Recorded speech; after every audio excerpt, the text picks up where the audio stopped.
Сәлеметсіздер ме, құрметті көрермендер? Бүгін біз каналымызда Тағдыр талқысы телехикаясында Мархар рөлін сомдаған актер туралы мағлұмат беретін боламын. Мағлұматты тыңдамас бұрын менің арнама жазылып кетсеңіздер. Шын есімі Севхан Азим.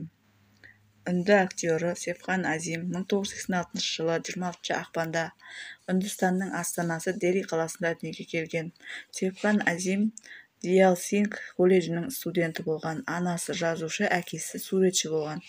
Колледжде оқып жүргенде промоутер болып жұмыс істейді. Ол екінші курста колледж тастап кетеді, өйткені ол ертерек ақша тапқысы келеді. Содан соң компьютерлік курста оқиды.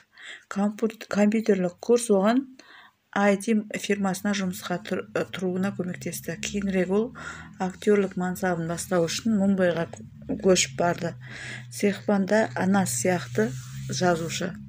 2008 жылы Севхан Азим режиссер Эммануэл Гуиндо Палоның станциялары қысқа метражды фильмінде басты рөл сомдады.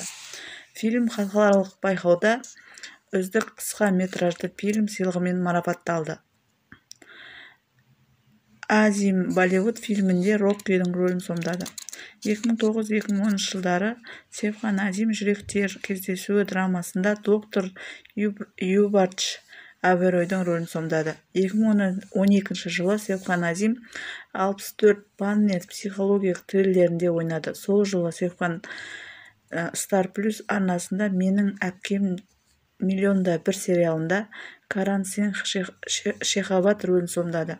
2013 жылы Дил Дости данс шоуына қатысты. 2014 жылы